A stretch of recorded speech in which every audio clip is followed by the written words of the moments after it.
Karena bahasa mempengaruhi pikiran, karena bahasa mempengaruhi kalbu. Nah, ketemulah istilah Arabnya. Qul huwallahu ahad. Qul huwallahu ahad. Hanya ajaranku yang bisa menyatukan masyarakat dunia karena menggunakan perspektif bahasa Al-Quran. Gitu. Arab, makanya kenapa diturunkan dalam firman Allah dalam bahasa Arab. Iya, disitulah ketemu istilah ummatan wahidah. Jadi qul huwallahu ahad juga umat yang terbaik. Nah, pasti di situ. Nah, kalau begitu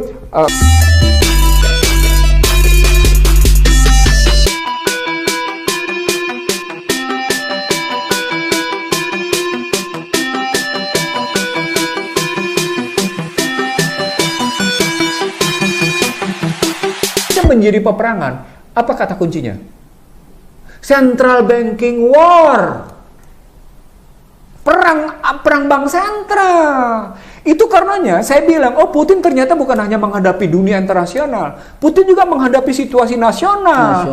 Kenapa? Karena suku bunga acuannya dinaikkan. Padahal sebetulnya mestinya dia bisa turunin. Kalau memang kayak gitu loh. Oh, bank sentralnya Rusia sudah naikin sampai 20% soalnya. Enggak, maksudnya dia sudah dikuasai oleh, kan dulu kan selalu mengatakan untuk kita menjadi demokrasi maka bank sentral harus otonom.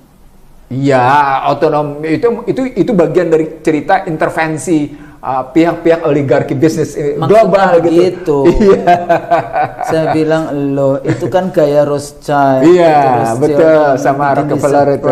Iya, Fed dan sebagainya. Termasuk JP Morgan kayak gitu. Ya, mereka juga gitu, dan kita percaya gitu bank sentral harus ini. Ntar dulu untuk kepentingan siapa? Iya benar. Nah, jadi pertanyaan dalam konteks itu, masa Rusia masih waktu itu tidak, pada saat perang ini dia tidak. Saya belum tahu ya kenapa sampai akhirnya, artinya saya belum dapat jawaban dan saya belum mengupdate sampai kenapa sampai akhirnya. Bang, supaya lebih paham, pembicara pemirsa gitu, Swift kan ini kita ngomongin Swift, yaitu yang tadi apa namanya? Payment system interbank financial telecommunication secara mendunia gitu di dalam. Nah, itu sebetulnya di dunia itu sekarang udah ada 3 yang mendominasi siapa? Swift masih. Tapi sudah ditinggalkan oleh Rusia dan ditinggalkan oleh Cina. Tadi karena mereka tetap meninggalkan, kalau mereka meninggalkan sistem pembayaran Swift gitu, interbank transaction tadi gitu ya, maka mereka akan meninggalkan mata uangnya, berarti mereka meninggalkan dolar. Nah, dalam konstruksi Cina dengan Rusia, mereka sudah punya sendiri. Dan semua mitra dagang Rusia, semua mitra dagang Cina akan meninggalkan Swift, means meninggalkan dolar, meninggalkan greenback. Karena dia tidak harus lewat Swift Amerika ini untuk membayar ke Cina, misalnya berdagang Cina, bisa langsung kan dalam konteks itu. Nah, ada kata kunci yang menjadi pembahasan menarik. Sesungguhnya mereka menjadi pakai nilai tukar acuan siapa? Kalau transaksi dengan Cina mereka bilang pakai nilai tukarnya yuan, loh berarti yuan mendominasi. Atau sebaliknya, kalau misalnya pada pakai mitra dagangnya mereka pakai, misalnya katakan pakai bilateral, konsepnya bilateral swap. Nilai tukar acuannya, nilai tukar acuan siapa? Kalau balik ke greenback, berarti greenback masih mendominan. Disitulah muncul pertarungan moneter yang sesungguhnya, Husnul. Kenceng, Husnul. Makanya saya kadang-kadang kalau bicara demokrasi itu sebel, Bang. Soalnya pasti itu, oh iya ini nanti apa dibilangin yang pertukaran di ini. Semuanya jadinya dihitung dari itu. Rakyat emang ngerti itu. Tapi memang harus diajak mengerti karena itu bagian asal muasal dari penjajahan. Iya, maksudnya begitu. Pintu awal penjajahan itu dari situ. Jadi kalau tadi misalnya Indonesia sekarang dagang dengan Cina. Ya, terus kemudian nanti harus bayar. Kalau lewat Swift itu berarti harus bayar dolar. Pakai dolar. Tapi sekarang dikonversi dengan dolar. Forget it dengan Swift kayak gitu ya. Ada kesempatan. Nah, Cina ini kan udah lama ini kepingin kita juga menggunakan internasionalisasi yuan renminbi. Kayak gitu. Dan dia menggunakan itu kan sampai itu yang terjadi di Bali itu. Mereka konsepnya begini. Kalau Indonesia beli barangnya dari Cina, gitu ya, beli barang dari Cina, maka Indonesia harus menggunakan yuan. Sebaliknya jika Cina membeli dari Indonesia, maka menggunakan rupiah. Tapi rujukannya pada nilai tukar berapa dan mana rujukan nilainya? Tetap yang itu tadi.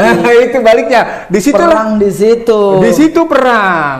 Di situ perangnya. Artinya bagaimana menakar masing-masing nilai yuan sama harga relatif jadi dalam konsep ekonomi namanya teori harga relatif dari kedua belah pihak uang siapa yang dipakai. Saya akan kalau ngebahas di sini agak lama karena ini kajian satu semester sendiri nih. Betul. Maksudnya yang sederhananya begitu. Iya, sederhananya begitu. Kita sedang membahas bagaimana dominasi Barat menurun. Jadi ada kesadaran bagi mereka, wah ini kalau SWIFT ditinggalkan, dolar ditinggalkan, berarti sistem perdagangan ditinggalkan, kata mereka. Penggunaan dolar makin berkurang. Loh kalau begitu, negara mana saja yang akan ikut-ikut seperti ini? Itu muncul pertanyaannya. Jadi Washington sudah berpikir negara mana saja yang mulai ikut meninggalkan dolar, meninggalkan SWIFT, meninggalkan sistem perdagangan yang mereka terapkan. Apa poinnya? WTO sedang terganggu posisinya, Husnul. Menarik. Ya, dia biasanya kan ini juga WTO. Sebentar ya, Husnul. Kita terusin. Kalau WTO terganggu, berarti IMF terganggu. Kalau IMF terganggu, berarti terganggu Bank Dunia. Itu, Husnul. Jadi, yang saya bilang sebagai menurunnya dominasi Barat disebabkan pintu masuk dari sistem pembayaran ditinggalkannya sistem perdagangan, ditinggalkannya greenback. Itu mengganggu yang namanya WTO, berarti mengganggu IMF, berarti mengganggu Bank Dunia.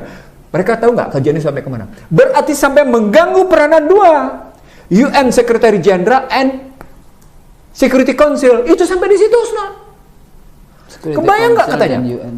Mereka bilang, oke, kalau begitu, karena mereka sudah meninggalkan SWIFT, mereka sudah meninggalkan sistem perdagangan, sudah meninggalkan sistem dolar, mereka bilang, kita nggak perlu lagi UN. Kita bikin sendiri. Kita nggak perlu lagi Security Council karena kita punya kekuatan sendiri. Sampai gitu, Husnul. Apa artinya? Barat benar-benar tidak lagi punya posisi daya tawar. UN Secretary Generalnya dan UN-nya pusing juga nih, nggak dibiayain kan? Husnul, saya ingin mengatakan begini. Ini pikiran jauhnya ICD ratio ke depan. Bahwa sedang terjadi kemelut bagaimana dunia sedang mencari bentuk baru dari pertarungan-pertarungan berbasis IT. Karena semua sistem pembayaran tergantung pada IT. Swift code, IT. Sistem pembayaran Rusia, IT. Sistem pembayaran Cina, IT. Union Pay yang dipakai oleh Cina, IT. Jadi bukan cuma sekedar, itu yang saya bilang, this is the digital basics war. Jadi satu pertarungan berbasis digital.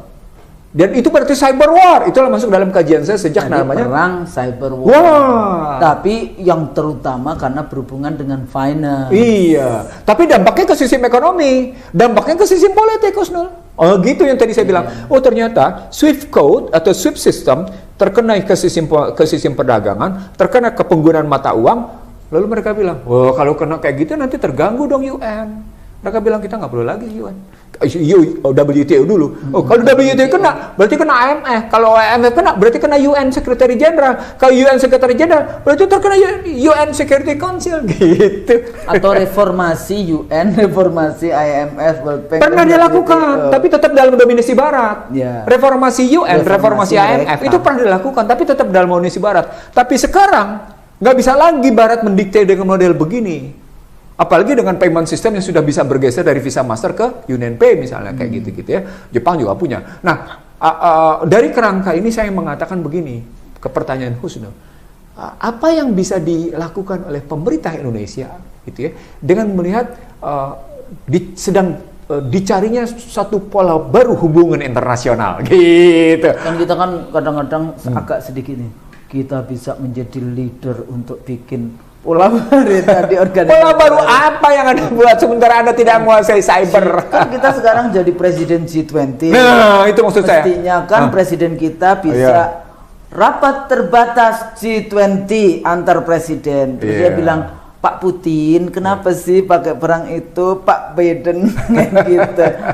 Kan kita 1 tahun. Ya mereka tidak tahu bahwa beyond the war, beyond the Ukraine versus Rusia, itu problematiknya itu yang kita sebutin tadi berkali-kali, yang punya dampak pada posisi diperlukannya satu pola baru, satu format baru dalam hubungan internasional. Jadi tidak lagi dalam dominasi Barat. Itu yang saya bilang pendulum sedang bergeser. Jadi bukan sekadar blok Barat, blok Timur ini Husnul. Kalau blok karena kita pernah menyatakan perang dingin itu sudah mati tahun 90, dan kemudian mereka berkuasa selama 15 tahun sampai dengan 2005 sampai dengan 2020 terjadi pergeseran unipolar ke multipolar lagi, dan kemudian mencari bentuk baru pada 2020, 2021, 2022. Maka sesungguhnya pertanyaannya menjadi begini, bagaimana format baru itu gitu, jadi cara berpikir barunya di situ, Husnul. Kita balik lagi ke kayak negara merkantil sebelum abad 15 kali. Kalau ini jawaban Husnul balik lagi ke merkantil sisi, saya jadi teringat sejumlah ekonom yang merasa hebat di Indonesia. Sorry to say ya. Yeah. Ketika mereka bilang, kita nggak bisa lagi balik ke, karena bilang merkantil. Kita tidak lagi bisa balik ke dalam sistem merkantil abad-abad sebelum itu. Nggak bisa, Husnul. Ketinggalan zaman mikirnya kayak gitu. Nggak, tapi ya tentu saja dengan perbaikan. Maksud saya, saya arahkannya dengan kekuatan Islam sebelum itu jawabannya, Husnul, justru. Maksud saya ke sana. Iya, jadi artinya abad 15 itu kan sebelum penjajahan Barat kepada negara-negara Afrika yang mencari gold, glory, and gospel itu. Triple G. Sebelum Andalusia jatuh. Betul, Babilonia. Itu maksud saya, Babilonia dan sebagainya seperti itu. Sebetulnya sudah ada contoh waktu itu kayak gitu kan. Dan itu kan adil itu. Iya.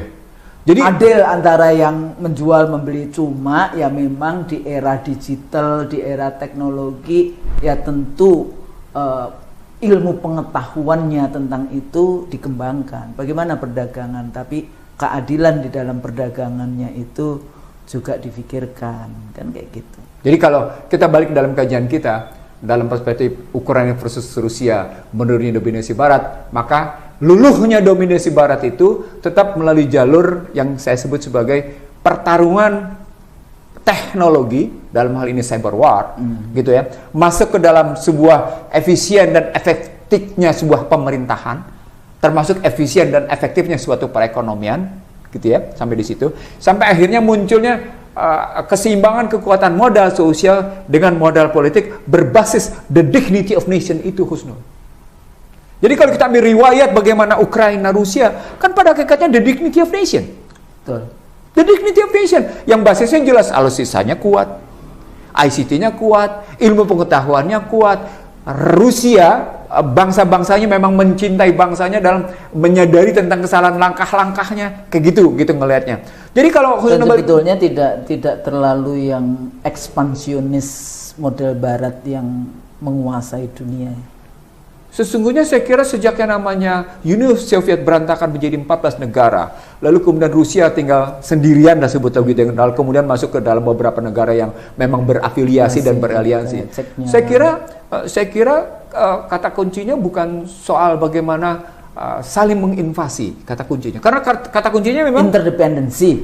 Nah, itu kalimat pentingnya. Bagaimana kita menerjemahkan interdependensi dalam prinsip-prinsip equality, dalam prinsip-prinsip yang adil dan proportionality, equality, proportionality, dan adil, justice, gitu ya. Kita ambil di situ. Yang mereka bilang tetap konsep lamanya tetap ada, peace, prosperity, and stability. Peace, prosperity, and stability. Kalau diambil kayak gitu. Kalau kita ambil tesisnya peace, prosperity, and stability, maka isunya, temanya, isu dan temanya serta regulasinya mestinya konsisten dalam rangka memang ngebangun perdamaian dunia yang adil dan beradab. Tapi mana ada ya koeksisten kita seperti itu ya. Soalnya ada orang yang rakus kayak gitu ya di negeri kita yang di video sebelumnya kita bicara tentang kerakusan dan ketamakan dan ini itu. Artinya akumulasi kapital itu loh. Balik ke Tesla lama. Betapa orang kaya tidak mau didikte oleh gereja, dan betapa orang kaya tidak mau didikte oleh negara, kan? Sebaliknya orang-orang kaya pasti mendikte negara. Dia biarkan yang namanya terjadi pemisahan antara gereja, agama dengan yang namanya negara. Saat yang sama dia menjadi oligarki yang mendikte, yang menunggangi bahasanya. Kalau pakai bahasa kerennya, yang mengkudeta otoritas negara. Nah, kalau begitu, itu kan sesungguhnya menjadi sebuah isu sustainable issues istilahnya. Satu kesinambungan isu di mana orang kaya selalu berusaha mendikte satu negara. Balik-baliknya lagi memang balik dong. Uang itu siapa yang ciptakan? Gitu. Oh iya, coba kita lihat. Semua uang tertulis US government. Rupiah ditulis oleh Negara Kesatuan Republik Indonesia. Artinya ada otoritas. Uang itu diciptakan karena otoritas negara. Begitu juga pasar tercipta karena negara. Nah, karena tadi kita kembali dalam kajian, misalnya basis rujukan bilateral swap itu apa? Basis nilai tukarnya apa? Nah, situ muncul tadi yang Anda maksud dengan bagaimana merkantil berbasis Islam. Apa kata kuncinya? Emas dirham. Penggunaan emas dan dirham. Soalnya uang tidak cuma kertas yang di. Betul, persepsi. Karena fiat money itu persepsi, tapi justru dari situ riba dimulai. Oh, gitu kajian Husnul. Tapi itu ya yang Reserve Bank si siapa Rothschild itu kan caranya ya mau nggak mau kan ini perang peradaban, perang ini. Iya, mereka riba, semua disuruh riba. Iya. Tapi kalau sesama mereka nggak mau tuh.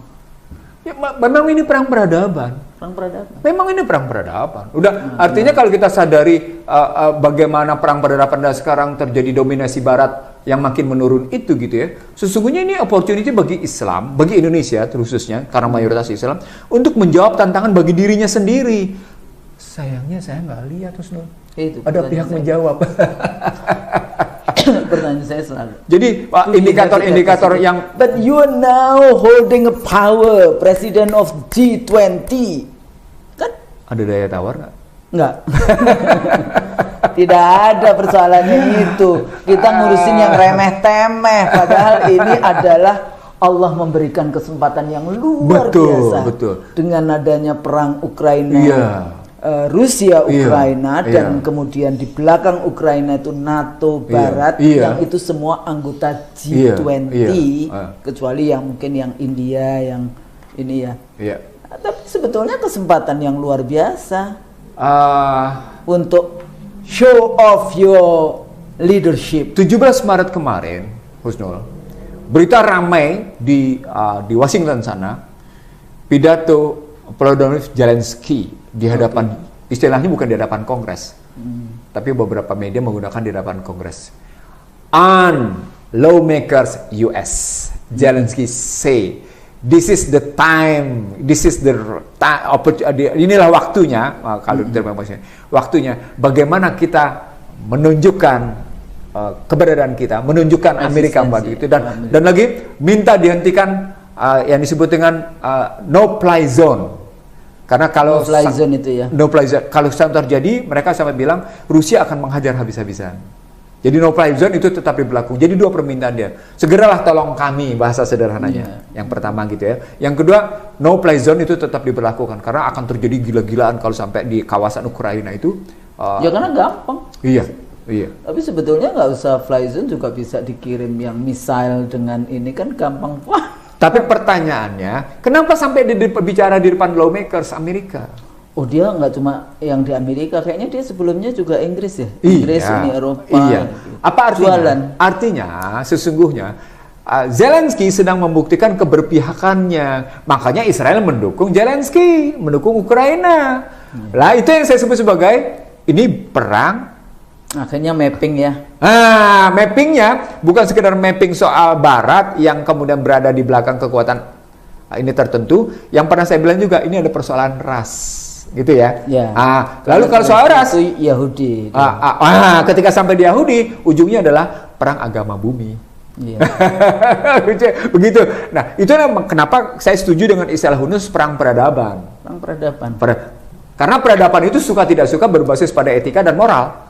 Ya larinya tetap nanti agama paling tinggi. Orang kadang-kadang kalau kita mengajarkan politik, politik itu nggak ada urusannya dengan moral agama. Kata siapa? Dipikirnya ilmu politik itu ngajarin yang perang-perang dengan segala yang tidak beradab. Ya tidak beradab itu biadab kayak gitu ya. Enggak. Ya karena mereka setuju pada format keserakahan. Yang namanya the virtue of politics, ya. Itu bagaimana kita memakmurkan kebajikan. Makanya kenapa di Pancasila ada kemanusiaan, ada keadilan, ada musyawarah, mufakat dan sebagainya. Itu kan sebetulnya itu the future, itu moral, dan moral yang paling tinggi ya moral agama. Nggak, itu paling tinggi udah karena itu langsung dari firman Tuhan ya. Bang, tadi kan bicara tentang hegemoni kapitalisme Barat berkurang dan sebagainya. Tadi kan bicara WTO, IMF, World Bank. Ada GATT. Posisinya di mana? GATT udah lama bubar. Sudah lama bubar. Jadi dia tidak diganti oleh WTO. Jadi tahun 94 tapi itu ada beberapa bacaan WTO and GATT. Itu kapan? Salah. Karena GATT itu sudah rontok di tahun 94. Oke. Sudah putaran Uruguay yang disebut Uruguay Round itu mati, dia berantakan lalu berubah jadi WTO. Oke. Jadi sebetulnya GATT and then WTO. Jadi bukan dan ya. Bukan dan. Itu salah itunya karena tidak ada lagi kajian ekonomi politik yang memasalahkan GATT. Kajian ekonomi politiknya kalau perdagangan pasti menggunakan konsep WTO atau konsep tadi bilateral swap gitu ya. Kalau ngeliatnya, lalu muncullah yang disebut dengan IMF dan World Bank. Yang saya bilang tadi, pergeseran SWIFT code atau SWIFT system itu akan menggeser sistem perdagangan, akan menggeser sistem nilai tukar dan berdampak kepada posisi ke WTO. Akan bergeser ke IMF, ke World Bank, akhirnya ujungnya ke ke PBB. Itu berarti menyangkut soal UN Secretary General, UN Security Council, gitu sampai kayak gitu pertarungannya. Dan itulah yang kita maksud sebagai betapa pentingnya kita memprediksi, mencermati, mencerdasi Ukraina versus Rusia ini, gitu, Snul. Penting nih, karena tadi saya bilang yang tidak diketahui oleh mata adalah tadi perang satelit. Bertarungnya luar biasa gitu, yang memberikan dampak. Dan pada saat yang sama dengan soal bagaimana 11 laboratorium itu gitu, karena perangnya perang neocortex dan perang proxy war gitu. Yang istilah buku Bangsa Terbalik, this is part of neocortex war and proxy war gitu, kalau saya menggunakan buku saya. Nah, dengan begitu, kalau kita paham ini sebagai menurunnya dominasi Barat, maka kita harus bertanya, apa yang bisa kita kontribusikan untuk makin meningkatnya the dignity of nation? Apa yang bisa kita kontribusikan untuk the dignity of our man? Jadi kita tidak cuma didikte oleh Barat. Betul sekali. Dari mulai strategi pembangunan, dari mulai kita harus hutang dan hutang. Dan nilai tukar. Nilai tukar, Bang, tadi balik lagi nilai tukar. Nilai tukar itu padahal mereka memang menghancurkan kurs nilai tukar lokal ya. Kalau kita bicara hegemoni Barat itu ya. Makanya saya bilang tadi, menjatuhkan kurs mata uang lokal. Ketika 2015 tadi ada serangan Black Monday pada 24 Agustus 15, itu kan di 2000 berikutnya mereka dengan tegas, kita tinggalin dolar kalau begitu caranya. Kita tinggalin neoliberal kalau begitu cara. Itu artinya ada kesadaran bahwa ternyata penggunaan dolar bukan cuma sekedar pada pukulannya. Kan gini, nilai tukar itu bersaudara kandung dua. Inflasi dan suku bunga. Nilai tukar. Dalam bahasa lain, dolar yang dipakai oleh dunia bisa dipakai dalam rangka memukul satu bangsa untuk lahirnya inflasi, untuk menimbulkan masalah suku bunga. Bang, ini ekonomi politik moneter nih. Dalam konteks itu, apakah kita mau ngikutin pasar kursnya, ataukah negara bisa menentukan dengan fixed rate? Yang pertama, yang kedua, fixed rate ya. Fixed rate. Kenapa kita tidak melakukan itu? Ada dua model, Husnul. Kalau ke depan kita boleh menyebut apa yang disebut dengan managed floating.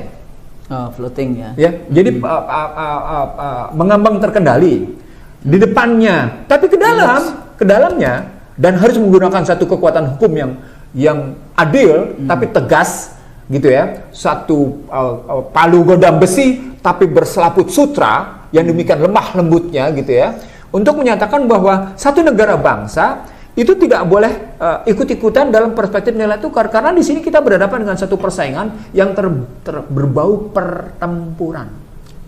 Iya.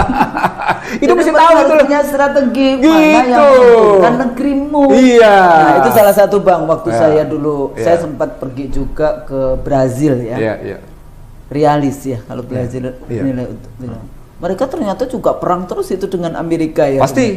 Kan tadi sudah saya sebut. Dia itu pokoknya $1 2 realis. Wah, itu katanya Amerika itu gelagapan juga itu menghadapi Brazil dengan konteks itu. Dan secara teknologi Brazil itu relatif maju. Ya kenapa? Ternyata banyak pelarian-pelarian Jerman Nazi itu yang larinya di Brazil, dan Brazil punya undang-undang untuk melindungi. Jadi nggak bisa dideportasi dari Brazil itu.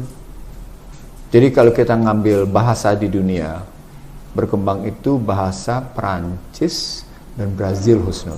Ya, baru tadi saya mau sebetulnya masuk ke BRICS itu ke situ larinya. Saya mau masuknya ke situ. BRICS Brazil gitu dan dia lawan itu Amerika. Dalam konteks itu. Rose Dilma pernah membongkar habis-habisan infrastruktur teknologi yang dibangun di Brazil sampai akhirnya Rose Dilma dijatuhkan. Gitu. Jadi kalau Aulus tadi bilang bagaimana Brazil, ini berkaitan dengan tadi balik ke peradaban. Kan core peradaban pesannya tertukar melalui bahasa. Dan itu sesungguhnya kalau kita ngambil sumber bahasa dunia apa? Bukan Inggris kan? Bukan. Perancis kan? Perancis. Tapi apa coba? Bahasa Yunani kan? Yang betul. Iya kan? Bagaimana bahasa dulu dari zaman Plato, Aristoteles itu gitu ya. Terus berkembangnya tadi ke Perancis dan ke Brazil, baru kemudian teradopsi di beberapa negara Eropa dan muncul bahasa Inggris gitu. Kalau ngeliatnya gitu ya. Lalu kalau kita ngelihat peradaban basisnya bahasa sebagai pertukaran pesan, maka sesungguhnya perang peradaban kalau kita mau ambil dalam itu adalah soal bahasa. Karena bahasa mempengaruhi pikiran, karena bahasa mempengaruhi kolbu. Nah, ketemulah istilah Arabnya, kul huwallahu ahad. Hanya ajaranku yang bisa menyatukan masyarakat dunia karena menggunakan perspektif bahasa Al-Quran. Gitu. Makanya kenapa diturunkan dalam firman Allah dalam bahasa Arab. Iya, disitulah ketemu istilah ummatan wahidah. Jadi kul huwallahu juga umat yang terbaik. Nah, pasti di situ.